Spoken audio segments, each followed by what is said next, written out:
Permisi, sapa lelaki bernama Ridwan. Ya, ada perlu apa ya, Pak? Tami menyambut kehadiran tamu tak dikenal itu. Apa benar Bu Zaranya di sini? Saya dari Jakarta, Bu. Mau bertemu dengan Bu Zara. Kebetulan saya lagi ada perlu sama Bu Zara. Ujar Ridwan yang tak lain orang suruhan Yuda.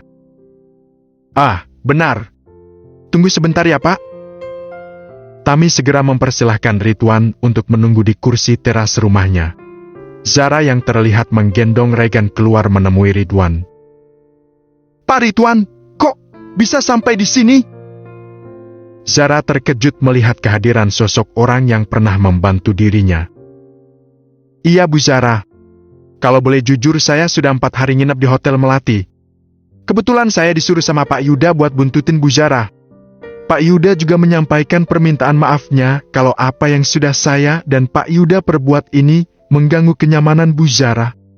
Sekali lagi minta maaf ya Bu. Ujar Ridwan sungkan. Zara tidak mempermasalahkan jika dia dibuntutin oleh orang suruhan Yuda. Tetapi dia heran dengan maksud dan tujuan Yuda sampai-sampai dia menyewa seseorang hanya untuk mengawasinya. Pak Yuda khawatir sama Bu Zara. Katanya dari seminggu yang lalu Bu Zara susah dihubungi. Dan satu hal lagi Bu, Pak Yuda berpesan pada saya untuk mengajak Ibu bekerja dengannya. Kebetulan sekretaris Pak Yuda lagi ke Singapura, Pak Yuda butuh seorang sekretaris baru. Kalau Bu Zara tidak keberatan, apa Bu Zara mau menjadi sekretaris sementara Pak Yuda? Hitung-hitung Bu Zara membalas kebaikan Pak Yuda waktu Pak Yuda bantu Bu Zara buat merubah penampilan.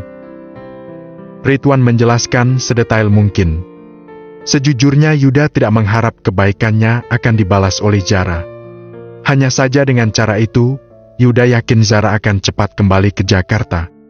Zara bimbang, untuk saat ini dia masih sibuk mengurus proses perceraiannya. Lagi pula selama ini Zara belum pernah bekerja di perusahaan manapun. Saat keluarganya masih jaya, dia juga belum tertarik untuk belajar mengenai dunia bisnis. Otomatis Zara juga belum mempunyai pengalaman dalam dunia kerja. Zara kecil tidak sama dengan Yuda kecil. Jika saja Yuda sudah mulai belajar berbisnis sedari kecil, maka hal itu berbanding terbalik dengan Zara. Dia lebih menikmati masa kecilnya untuk bermain bersama teman sebayanya. Tapi Pak, sebelumnya saya belum pernah bekerja. Saya tidak yakin bisa menjadi sekretaris Yuda dengan baik. Atau kalau boleh biar saya jadi office girl saja. Saya bisa kok, Pak, kalau cuma bersih-bersih sama buatin kopi buat Yuda. Tapi kalau jadi sekretaris, sepertinya saya tidak sanggup. Sontak Yuda tertawa dari arah seberang. Dia merasa gemas ketika mendengar jawaban dari Zara dengan ucapan sepolos itu. Yuda yang sedari tadi mendengar pembicaraan Zara dan Ridwan melalui earphone menjadi senyum-senyum sendiri. Dia semakin mengagumi sikap sederhana Zara yang apa adanya. Wah, nanti Pak Yuda bisa-bisa marah sama saya Bu kalau Bu Zara pilih jadi office girl. Tolong ya Bu, bantu saya. Nanti kalau saya gagal bujuk Bu Zara buat jadi sekretaris Pak Yuda, nanti yang ada saya sudah tidak dibutuhkan lagi kalau Pak Yuda butuh sesuatu. Tolong ya Bu. Ridwan berusaha merayu Zara dengan sedikit memaksa. Sampai-sampai Yuda kagum dengan drama Ridwan yang terdengar sangat memelas.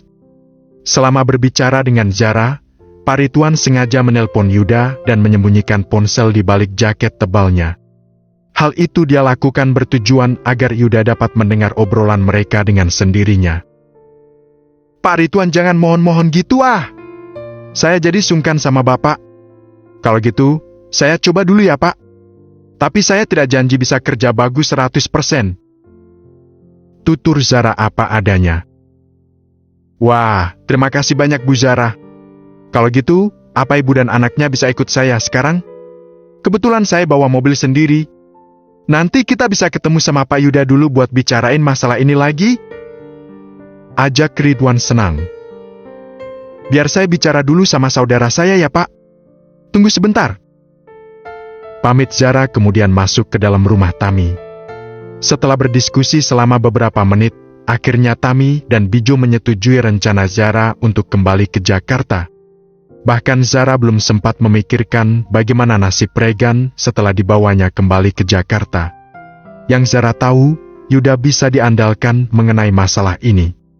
Kalaupun benar dia akan bekerja menjadi sekretaris Yuda, setidaknya dia sudah mempunyai kenalan babysitter yang siap kapan saja untuk dimintai bantuan. Ridwan, Zara dan Regan kembali ke Jakarta menggunakan mobil pribadi milik Ridwan.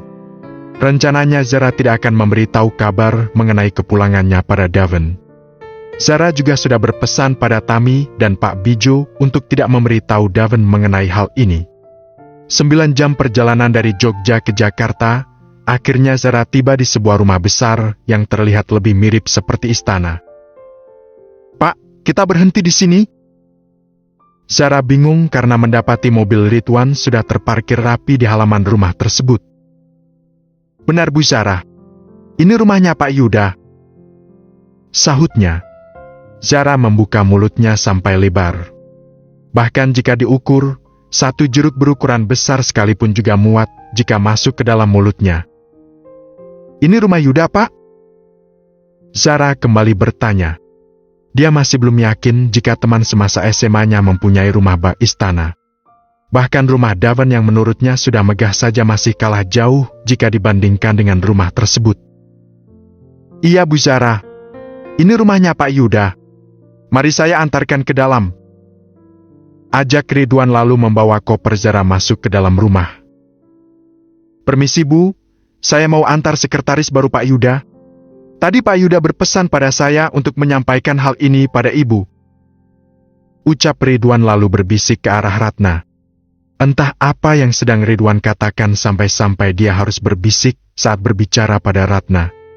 Zara yang merasa sungkan berada di rumah orang kaya hanya berdiri mematung sambil menggendong Regan yang masih tertidur pulas di pelukannya. "Ah, tentu. Biar mereka di sini untuk sementara waktu. Kau boleh pulang sekarang."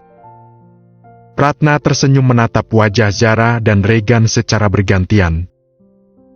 "Bu Zara, saya pamit ya. Kalau membutuhkan sesuatu jangan sungkan hubungi saya," pesan Ridwan sebelum akhirnya berpamitan untuk kembali ke rumahnya. Zara kikuk, dia tidak tahu harus berbuat apa saat menghadapi orang yang baru saja ditemuinya. Dia sendiri juga bingung untuk apa tiba-tiba Ridwan membawanya pulang ke rumah Yuda. Ingin sekali Zara menelpon Yuda dan menanyakan perihal tersebut. Tetapi dia lebih sungkan karena saat ini sedang berhadapan dengan seorang wanita tua yang duduk di kursi roda. "Ayo masuk, anggap saja rumah sendiri," ujar Ratna membuyarkan lamunan Zara. "Ah, iya Bu, terima kasih," jawab Zara dengan senyumnya. Zara melangkahkan kaki untuk masuk ke dalam rumah bersamaan dengan para pelayan di rumah tersebut. Sedikitnya ada 3 pelayan yang saat itu sedang berada di sisi kanan dan kiri Ratna. "Mbak, bawakan semua barang-barangnya ke dalam kamar.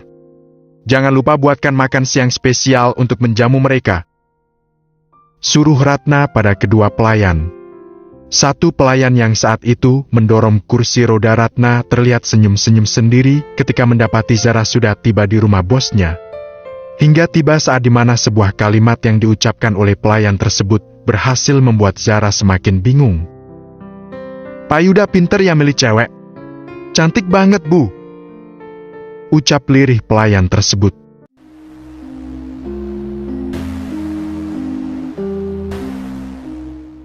Senyum Yuda merekah ketika melihat Zara sudah tiba di Jakarta. Setelah ini, dia akan lebih tenang karena bisa kembali dekat dengan ibu satu anak itu. "Pak, tugas sudah saya selesaikan dengan baik. Jika sewaktu-waktu membutuhkan jasa saya lagi, dengan senang hati saya mau bekerja atas perintah Pak Yuda." Satu pesan masuk di ponsel Yuda dari Ridwan. "Tenang saja Pak Ridwan, sampai kapanpun saya akan tetap membutuhkan Bapak," ujarnya sambil membalas pesan tersebut dengan ucapan terima kasih. Yuda kembali fokus pada pekerjaannya, dia sudah sangat lega dan bisa kembali bekerja dengan baik. Rupanya sejak kemarin pekerjaannya menumpuk bukan karena dia tidak sanggup mengerjakannya. Hanya saja kondisi hatinya sedang tidak baik-baik saja karena selalu memikirkan Zara yang masih di luar kota. Sore pun tiba, tepat pukul jam 3 Yuda kembali ke rumahnya. Dia sudah tidak sabar bertemu kembali dengan wanita yang akhir-akhir ini selalu mengusik pikirannya. Apalagi sekarang Zara dan Regan sudah berhasil dia amankan di rumahnya sendiri. Untuk misi selanjutnya, Yuda akan melatih Zara terjun ke dunia bisnis. Yuda tidak mau Zara terus-terusan ditindas oleh Daven yang notabene sedang diambang kehancuran. Sesampainya di rumah, Yuda tidak langsung masuk ke kamarnya dan lebih memilih untuk bertemu dengan salah satu pelayan di rumah. "Mbak, dia sudah datang?" Yuda bertanya untuk memastikan, padahal dia sendiri juga sudah melihat Zara berada di rumahnya melalui CCTV yang terhubung di ponselnya. "Sudah, Pak. Bu Zara cantik ya. Bapak ini pinter banget milih cewek," ujar pelayan tersebut dengan jujur. "Ah, Mbak Ningrum bisa saja." Yuda nampak malu-malu ketika Ningrum, nama sang pelayan, menyanjung Zara. "Betul, Pak, saya tidak bohong. Semua pelayan di sini juga bilang gitu. Katanya Bu Zara itu mirip artis Sandra Dewi. Wah, pokoknya cantik." Ningrum kembali berhasil membuat Yuda menjadi salah tingkah.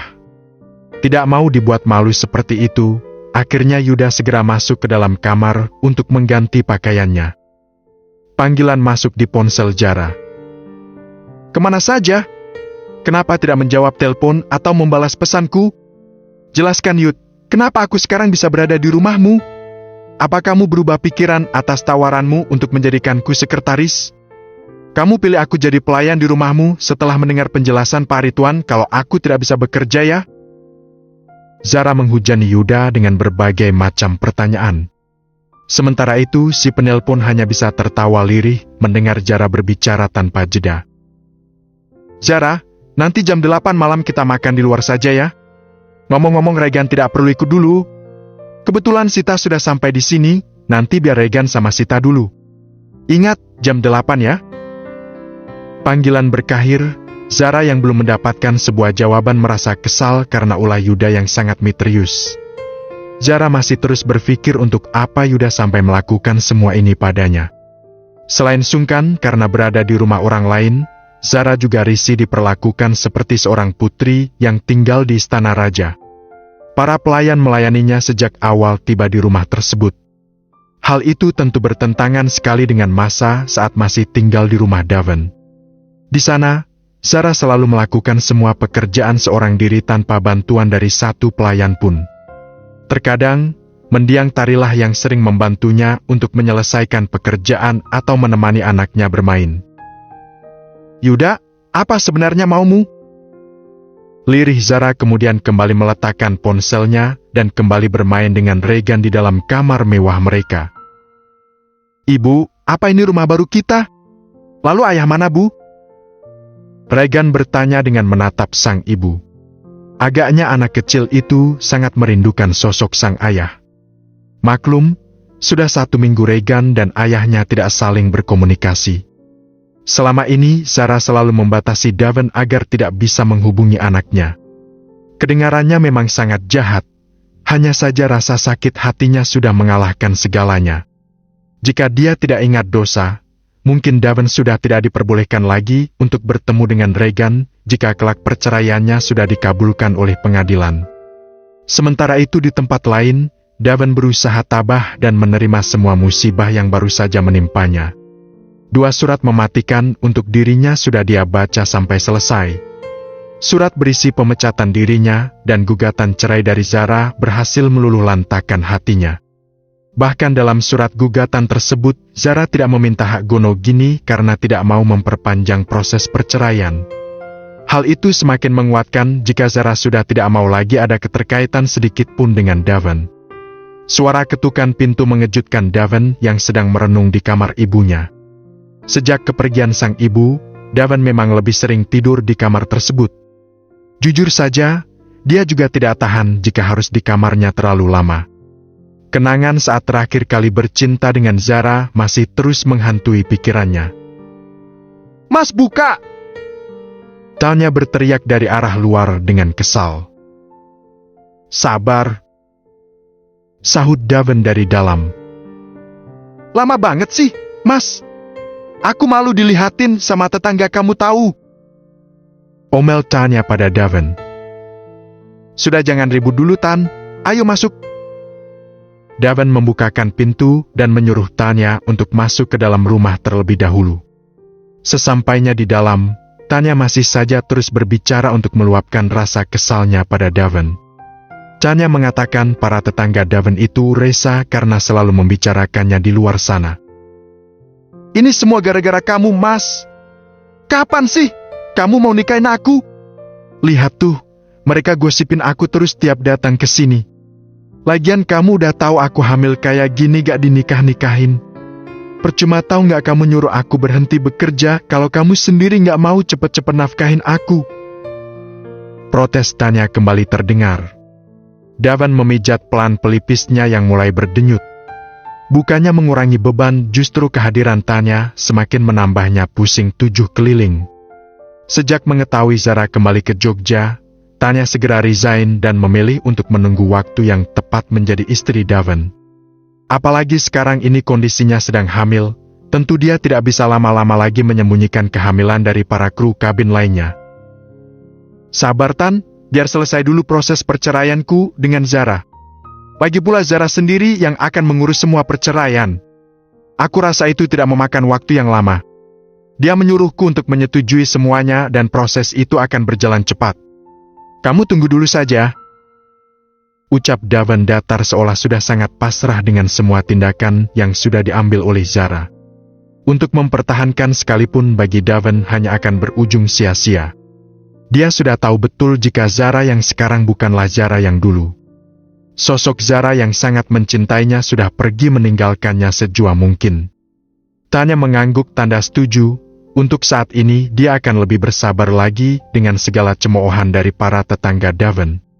Dia berjanji akan menyumbat satu persatu mulut para tetangga Daven yang sempat merendahkannya dengan panggilan pelakor.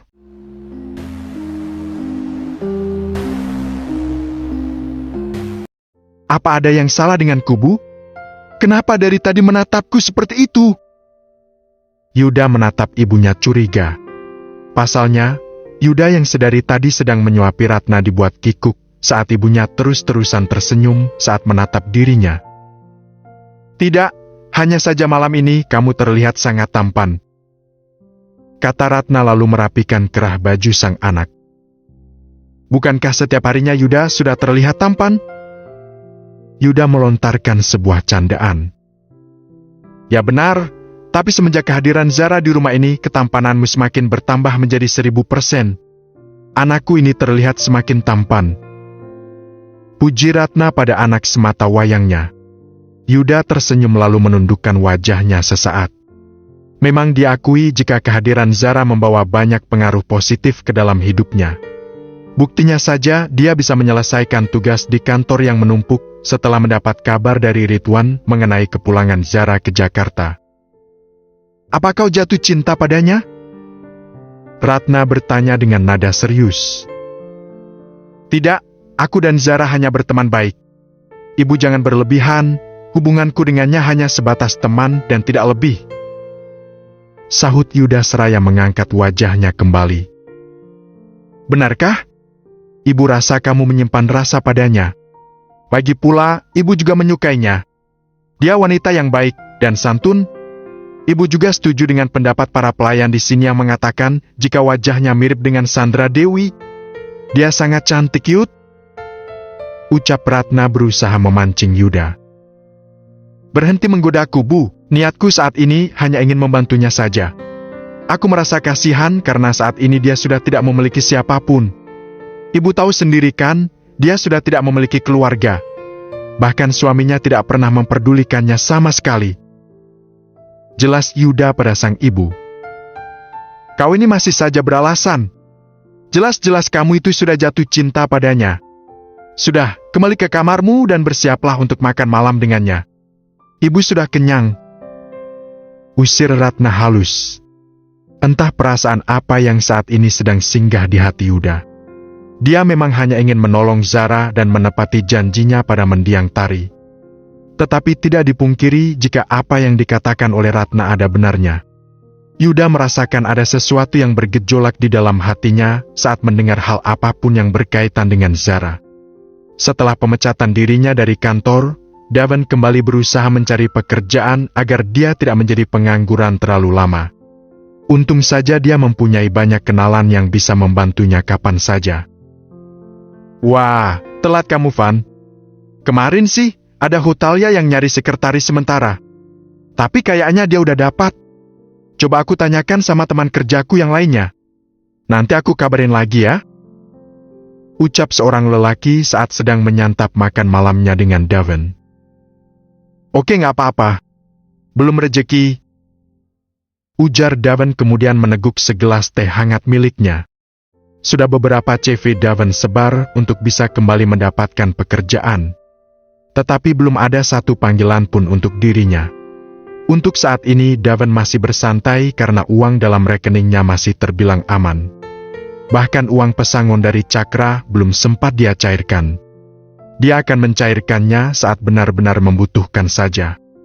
Saat sedang menikmati makan malam, Daven melihat ada dua sosok orang yang dia kenali. Jara? Daven memicingkan mata ketika melihat Jara dan Yuda masuk ke dalam restoran tersebut. Ada apa? Tanya Mail, teman Daven. Ah, nggak apa-apa. Lanjutkan saja makanmu, aku ada perlu sebentar. Daven tidak menjawab dengan jujur. Dia lebih memilih untuk menghampiri Zara dan Yuda yang terlihat sudah duduk di kursi mereka. Mel menatap kepergian temannya dengan datar. Dia tidak menyadari jika sosok yang sedang dihampiri oleh Daven adalah istri dari temannya tersebut. Selama ini Daven memang selalu menyembunyikan identitas Zara sebagai istrinya. Sehingga teman-teman Daven tidak ada yang paham betul mengenai siapa sosok istri Daven sebenarnya. Seperti deja vu, Zara yang menyadari kedatangan Daven ke mejanya teringat momen beberapa waktu yang lalu. Persis seperti sekarang ini, Daven terlihat berjalan ke arahnya dengan tatapan marah. Oh, jadi ini yang membuatmu tiba-tiba meminta bercerai dariku? Jadi benarlah, kamu udah main gila sama tukang paket ini? Daven tidak bisa menahan rasa kesalnya. Ingin sekali dia memukul wajah Yuda yang sudah lancang membawa Zara pergi untuk makan malam. Kamu ngomong apa sih, Mas? Bukannya kita udah nggak ada hubungan apa-apa? Berhenti menggangguku karena aku juga sudah tidak akan mengganggumu lagi. Ujar Zara dengan sangat berani. Daven menelan salivanya yang pahit. Dia tidak menyangka jika Zara akan mengucapkan sebuah kalimat menohok pada dirinya. Sambil menghela napas berat, Daven kembali berbicara dengan suara lantang. Kamu masih istri Sakura. Surat cerai dari pengadilan agama belum keluar sampai saat ini. Jadi kamu gak bisa seenaknya aja pergi dengan laki-laki lain. Sekarang di mana Regan? Antar aku untuk bertemu dengannya. Kita akan pulang ke rumah kita. Daven hampir meraih tangan Zara dan mengajaknya untuk pergi dari tempat tersebut. Tetapi belum sampai usahanya berhasil, dengan sigap Yuda menahan tangan Daven agar tidak menyentuh Zara sedikit pun. Jangan ganggu calon istriku, ucap Yuda dengan jelas. Seketika Daven dan Zara menoleh ke arah Yuda dengan tatapan bingung. Mereka tidak paham dengan maksud kalimat Yuda yang baru saja dia ucapkan. Jangan berani menyentuhnya sedikit saja. Timpal Yuda kembali dengan mata berapi-api. Calon istri katamu? Lirih Daven tak kalah mengerikan saat menatap wajah Yuda. Ya, dia calon istriku. Yuda menjawab dengan lantang. Zara semakin tidak paham dengan apa yang terjadi pada dua pria di hadapannya. Seketika saja Zara menarik tangan Yuda untuk diajaknya keluar dari restoran. Dia tidak mau kalau sampai ada keributan di dalam sana. Mas ingat, jangan ganggu aku lagi. Pesan Zara pada Daven sebelum dia dan Yuda pergi dari tempat tersebut. Daven hanya bisa menatap sendu kepergian wanita yang sangat dicintainya. Hatinya seperti diremas saat melihat Zara lebih memilih Yuda yang notabene hanya seorang tukang paket. Kamu apa-apaan sih? Yud, bilang kalau aku calon istri kamu. Nanti yang ada aku dianggap cewek gak bener sama Mas Daven. Gerutu Zara lalu melepaskan tangan Yuda dengan kasar. Apa itu merugikanmu? Kalau benar merugikanmu, berarti aku sudah salah bicara tadi. Harusnya aku mengatakan jika kamu adalah istriku, kata Yuda dengan senyum yang mengembang. Yuda! Aku lagi gak bercanda ya. Gimana kalau Mas Daven malah nuduh aku yang selingkuh? Aku mau pisah dengan cara baik-baik. Zara menjelaskan. Aku sedang tidak bercanda, Ra. Aku serius. Tiba-tiba saja suasana di sekitar mereka berubah menjadi hangat. Gemuruh hati Zara yang baru saja bertemu dengan Daven kembali mendadak berubah menjadi tenang. Maukah kau menikah dengan Ra? Yuda kembali meyakinkan Zara dengan kalimat ajakannya. Mata Zara membola. Dia menatap wajah Yuda yang terlihat sangat serius saat berbicara dengannya malam itu.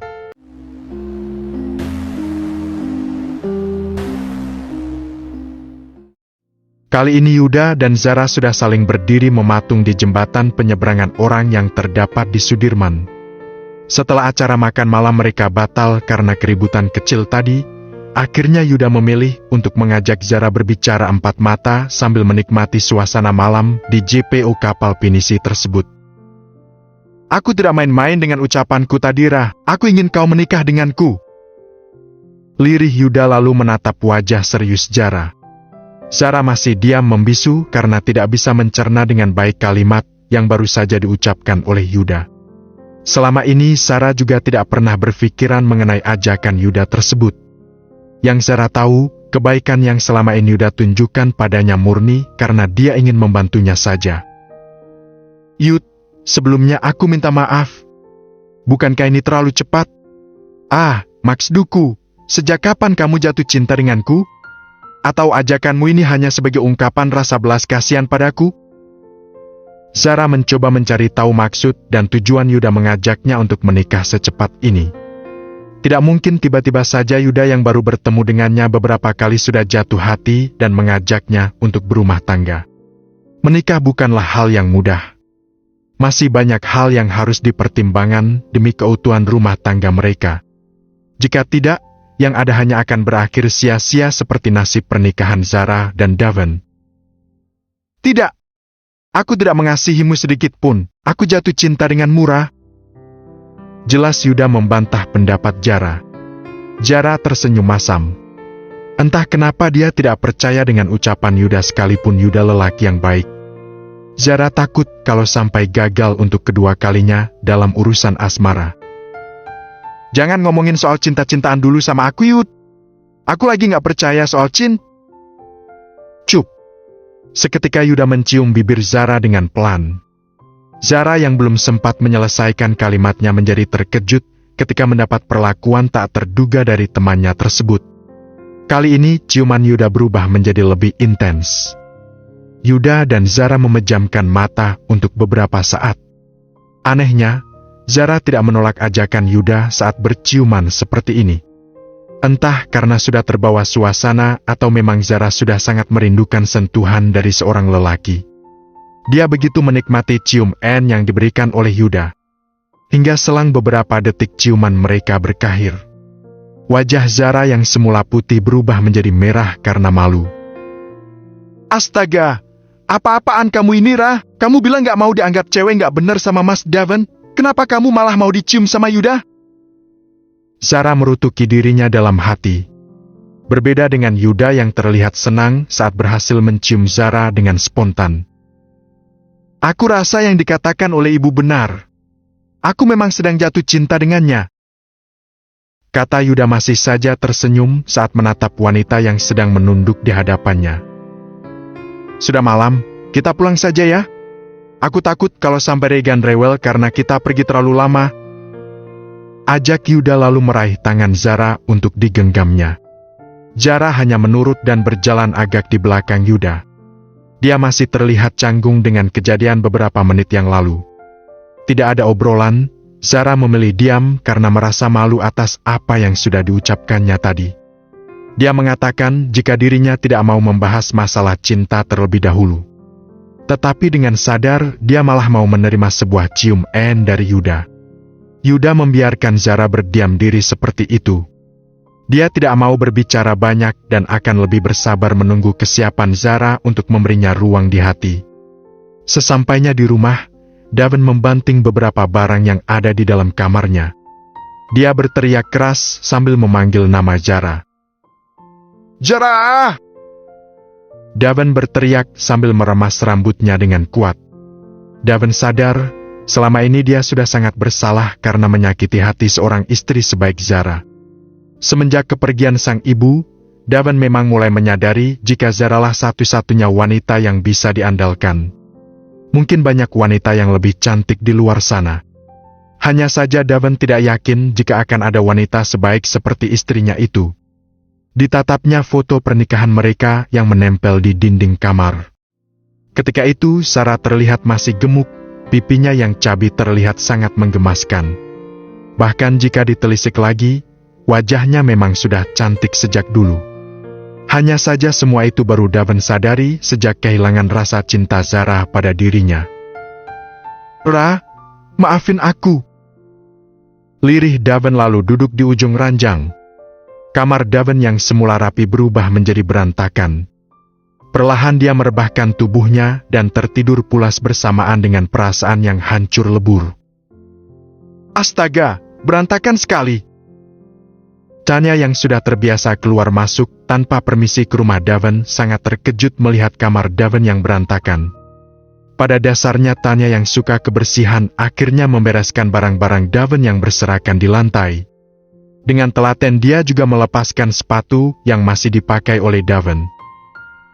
"Mas?"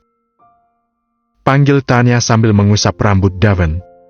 Daven terbangun dari tidurnya, dilihatnya wajah Tanya yang sudah berada di sisi kirinya. "Kapan datang?" "Tadi jam 10, aku tidur di sini ya mas. Aku lagi pengen tidur sama kamu." Ucapnya lalu memeluk tubuh Daven yang ada di sampingnya. Tanya sudah tidak ambil pusing dengan ucapan para tetangga yang selalu menggosipkannya di luar sana. Bahkan dia juga tidak takut kalau sewaktu-waktu Zara kembali ke rumah tersebut. Daven kembali pasrah. Dia membiarkan Tanya melakukan semua hal sesukanya saat berada di dalam rumahnya tersebut. "Mas, kamu gak kangen sama servis aku? Tumben lama banget kamu gak minta jatah dari aku, mas." Bisik Tanya manja. "Lagi capek, Tan. Aku lagi banyak kerjaan," kata Daven beralasan. Daven sengaja menyembunyikan pemecatan dirinya dari Tanya. Dia tahu jika dirinya memberitahu Tanya mengenai hal ini, yang ada Tanya akan menceramahinya 3 hari 3 malam. Tanya yang gila uang tidak akan terima jika Daven kehilangan pekerjaannya begitu saja. "Justru kalau lagi banyak pekerjaan kamu butuh servis, mas, biar nggak stres," rayu Tanya yang saat ini tangannya sudah mengusap lembut kejantanan milik Daven. Sebagai lelaki yang normal, tentu nafsu Daven terpancing dengan perlakuan Tanya seperti itu. Karena sudah terlanjur basah, akhirnya Daven mandi sekalian. Hingga terjadilah aksi panas mereka di dalam kamar. Yuda sedikit merasa terhibur atas rasa sakit hati yang dirasakannya tadi. "Apa kamu suka, sayang?" tanya Tanya setelah menyelesaikan servicenya untuk Daven. Daven mengangguk sambil mengecup kening Tanya sebagai ucapan terima kasih. Diraihnya handuk yang tergantung di pintu dan segera masuk ke dalam kamar mandi untuk membersihkan diri. "Aku mandi dulu ya. Kalau kamu belum makan pesan saja lewat GoFood," suruh Daven pada Tanya. Hingga tiba saat dimana terdengar suara bel rumah dari bawah. Sayup-sayup Tanya juga mendengar suara riuh dari luar sana.